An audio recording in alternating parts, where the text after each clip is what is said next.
Good morning, everybody. Hello, hello, hello. Happy Monday. My name is Graham Seabrook. I am the life coach for moms, and I am here with our Mom Monday segment. And this week we're talking about sleep tips for moms. Okay, everybody stop laughing. Stop. No, but really, it's not going to be just like 10 minutes of people just laughing at the idea of mom sleeping. That's not helpful. Y'all, seriously. Okay, bring it down. All right. So yeah, I mean, honestly, I could do about 10 minutes of people just laughing at the idea of mom sleeping. And that would probably work. Quite honestly, that joke would probably get me like 1 million views and a bunch of new followers, and it would probably work out really well. Monday. Okay, I just wanted to check and make sure that it was working. So you're on my phone too. That way I can see your questions. I want to let you all know right off the top that I have a download for you. I have a free checklist that you can use. So you can go ahead and grab that. It's in the link here in the comments already and right above the video. So it's 2 places already. There's a few things that all of us as moms can actually do to get more sleep. Besides waiting until they're out of the house, besides running away, besides spending a ton of money to have somebody else come in and watch our kids overnight, there are things that we can do to get better sleep. And when I asked everybody last week to send me questions, and by the way, you can do that at any time, to send me questions, sleep issues were the number one group of questions that I got. It seemed to be broken down into a few categories. There were folks who were dealing with insomnia, who had been given some advice by their doctors, or given either they were asked to take melatonin, or they were asked to take actual sleep aids, and they're really scared of taking those because what if they can't wake up in the middle of the night when their kids need them, or what if they oversleep in the morning? And then there were folks who were just found the whole idea of actual sleep for more than 3 or 4 hours a joke. And we're like, how is that even possible? What are you talking about? Right. And then there are the ones of us that are super anxious and just can't stop doing stuff. We could go to sleep. The kids are asleep. Maybe our partners are asleep. We could. There is no one forcing us to be awake. We're just sitting here doing the next thing and the next thing and the next thing and the next thing and can't settle and can't stop.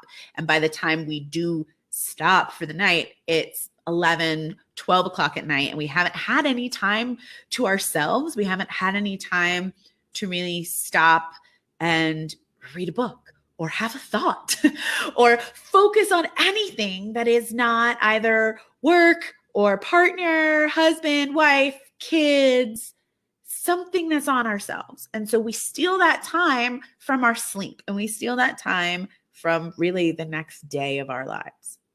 So these tips that I've got for you can help with each one of those things. I got your back.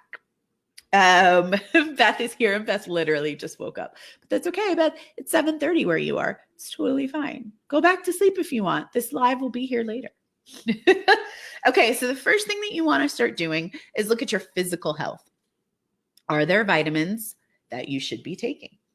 If you're already taking a multivitamin, then you're probably fine. But if you're not a multivitamin person for whatever reason, you want to take a look at your diet and see if you're getting enough iron, if you're getting enough vitamin D3, which almost no one is. So go ahead and just grab that supplement. And if you're getting enough magnesium.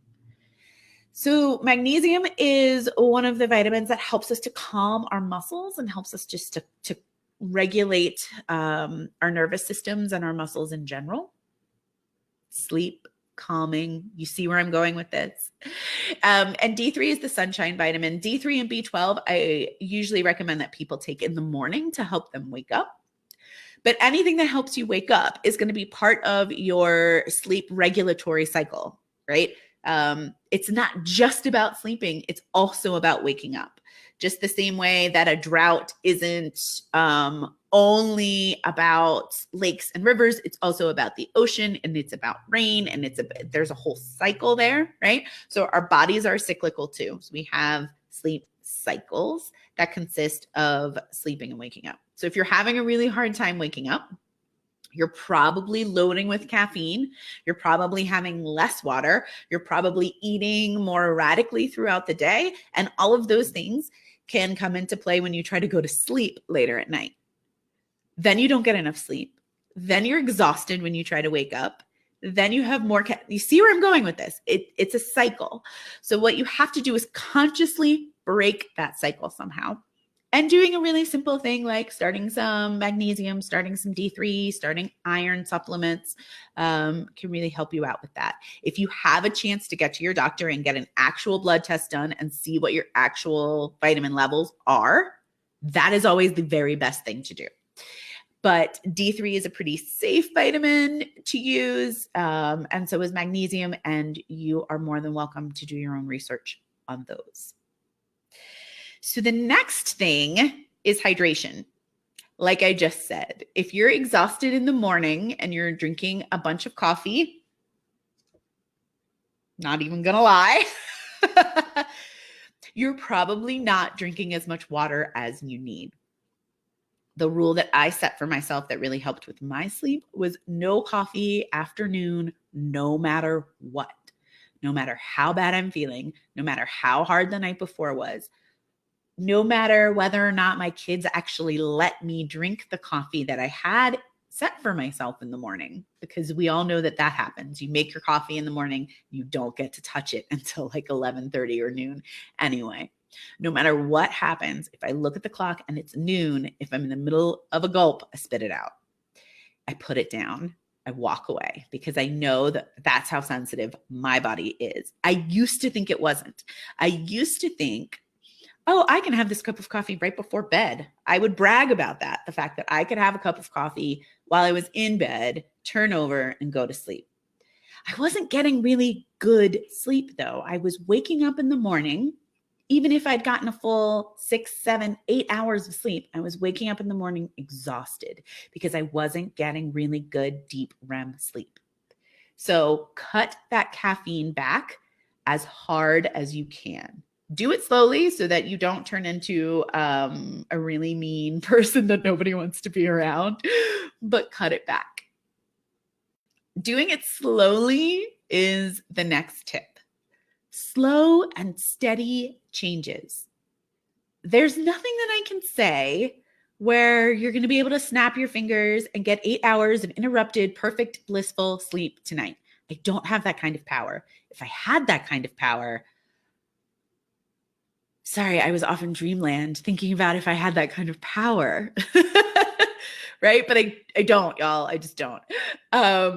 So slow and steady changes. Maybe you're drinking coffee all day, and maybe you make the decision that from today on, you're not going to have coffee after 5 p.m., right? That counts. You don't have to go all the way to my noon. 5 p.m. counts. Every small, slow change that you make counts. So after 5, I'm not going to have any more coffee. I'm going to replace it with water, and I'm going to go get vitamin D at the store.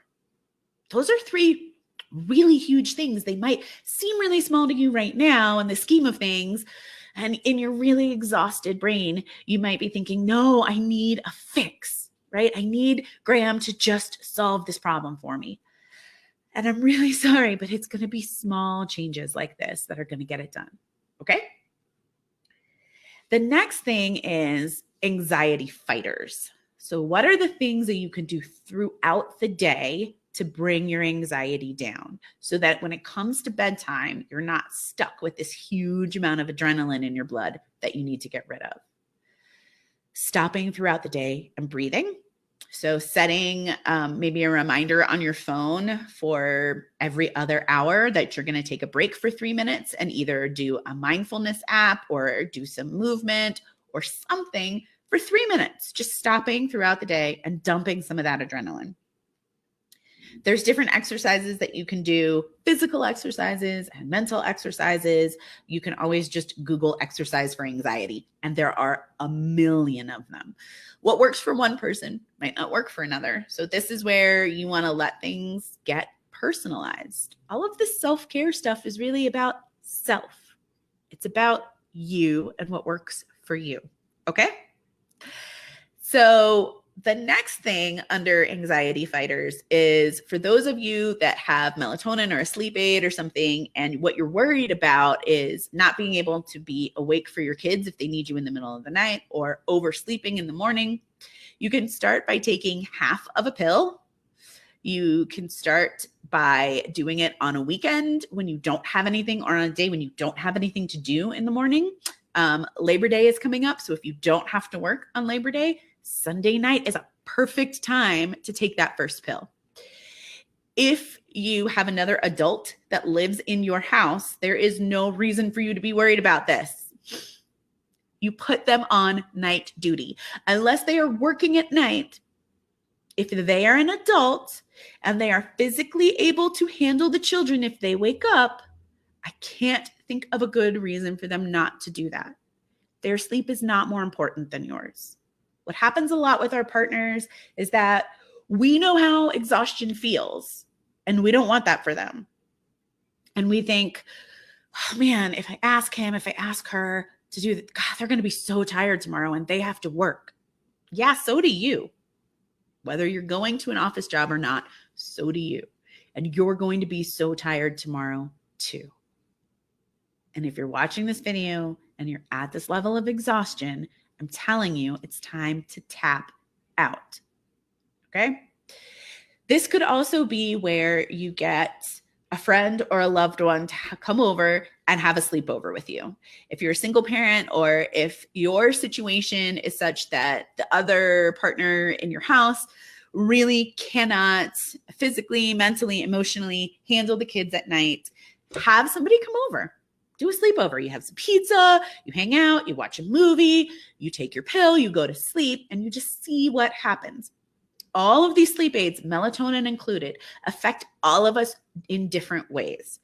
Your dosage might need to change. Which one you take may need to change. And I completely understand not wanting to take those risks when you're around your kids. I get it. So have somebody come and help you out with that. Give them pizza. I bribe people with pizza all the time. It's really simple. You can bribe me with pizza. If you are in the Denver area, I can be bribed with pizza. Okay. So the next tip is to have a nighttime routine. And we know about this for our kids, right? We know every time you Google, like, how can I get my kids to sleep? I can't get my kids to sleep. Any parenting book, every single sleep section starts with create a nighttime routine. We were told that when we left the hospital with our second child.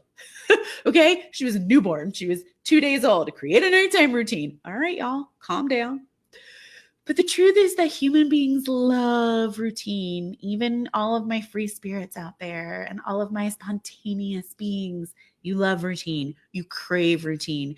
Your body needs to know what's happening next, and your body finds that out through routines. Okay? It doesn't have to be long and involved. It can be that every night before you go to bed, you brush your teeth, and then you put lotion on, and then you put your pajamas on, and then you get in bed. It can be that you turn the TV off, you read a book, you drink some water, and then you get in bed. Like it can be as long and involved. It can take 2 hours, and it can involve a bath and a foot rub. Sorry, I got sidetracked again. Or it can take 5 minutes. It just has to be the same every single night. And again, slow, steady changes are what is going to get this done. And the last part is to have a backup plan. Some of the anxiety that we go through when we're trying to get to sleep at night is that we're thinking about all the things that have to get done in the morning, all the things that we didn't get done tonight.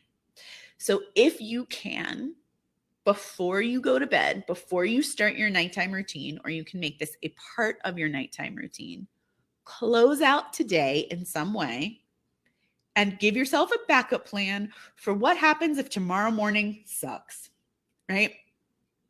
If I'm exhausted tomorrow morning, I will give the kids Nutri-Grain bars instead of making breakfast.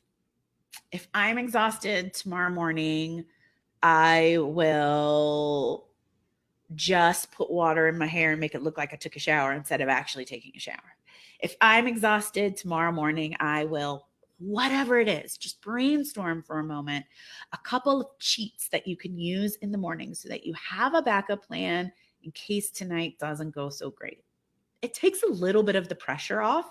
And what it can stop you from doing is those moments when you're laying in bed and you're looking at the clock and you're going, okay, if I can fall asleep right now, I can get 4 hours. If I can fall asleep right now, I can get 3 hours. If I can fall asleep right? If you've got a plan, it can help relieve some of that anxiety. So those are my tips. Of course, my video is gone here now on my phone for me to be able to come in and see if you guys had questions. Let's check it out. Okay. I just told my husband this morning that I need to consistently take a multivitamin. Yes, you do. Yes, you do. And when you find your multivitamin, you want to check and make sure that it's one that has magnesium. And you might want to add D3 on top of that. Okay. And just talk to your doctor about it. But make sure that your multivitamin has magnesium in it. Hi, Samantha. Hi, Sam. How are you doing? How is everybody today? Beth's got to get the kid to camp. I'm sorry. It's not fair that we have to be awake. Y'all, it's not fair that we have to be awake. Okay. So that's it for me for our sleep. I would really love it if y'all would keep coming back to this video and commenting and let me know what you tried and let me know what worked and how it worked. You can also always send me a private message. You can post on my wall. You can send me an email. I would love to help you out with this. All right. Don't forget to grab the checklist for yourself. The checklist is in 2 places. It's in the comment section and it is above the video in the description. So whichever way you want to grab it, you can get it that way. And if you have any questions that you would like me to answer on a future Mom Monday segment, just let me know. I've got your back, Mama. Take good care. Bye.